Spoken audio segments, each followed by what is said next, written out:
Rarely has ugly looked so pretty for Nebraska football for the first time in basically 365 days. The Husker football team has beaten a team in FBS. This time it's Indiana, 35-21. The Huskers with a fourth quarter domination. They won the fourth quarter. They dominated that quarter. They scored 14 points in the final quarter after an ugly first three quarters. Really for both teams, 23 penalties combined. It was not good. Nebraska had 12 of them. They squandered a 21-7 lead, tied 21-21, 3rd and 9 at his own 29, and Casey Thompson throws a 71-yard touchdown. You see the rest of the Husker players running off the field.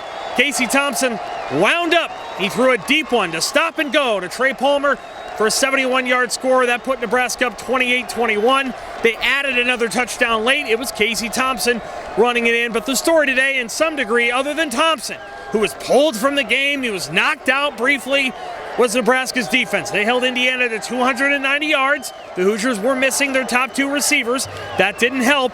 But the Husker defense forced 11 punts, got a turnover on downs, and got an interception. That's pretty darn good for a defense that was dragged through the mud for a month. That's pretty good work from Bill Bush and his team. He put a lot of guys back there, a lot of different kinds of pressures, a lot of guys in the secondary. Malcolm Hartsock got his first start, a true freshman. He returned a block punt from Klis Kolarvik, 30 yards for a score that gave Nebraska a 14-7 lead. So there was a lot going on in this game, a lot of moving parts, but at the end of the day, Nebraska gets it done late. They get the stops in the fourth quarter against Connor Bazelak and Indiana's offense, and they got the big plays from Casey Thompson. Credit where it's due. Thompson hits the 71-yarder to give Nebraska a 28-21 lead, and then on a subsequent drive, it's 3rd and long, and Thompson's able to hit Palmer for a key first down. And then he's able to hit Palmer again right down here on a 3rd and about 4, gets another first down. Then Nebraska's able to go into the end zone and make a 35-21 lead. That was going to be hard for Indiana to overcome. They didn't overcome it, and the Huskers improved to 2-3 overall and 1-1 in the Big Ten. The Big Ten West is a grease fire. Let's be honest about this. Iowa lost today badly to Michigan.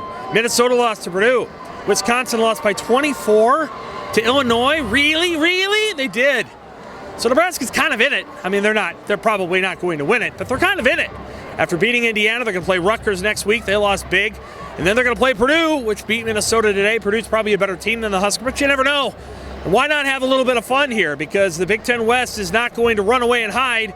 And if Nebraska's going to play like that on defense, good enough to win games, you just never know. Maybe the Huskers can rally. They win tonight, 35-21 over Indiana. For all the Omaha World-Herald and Husker Extra, I'm Sam McKewon. Thanks, Husker fans.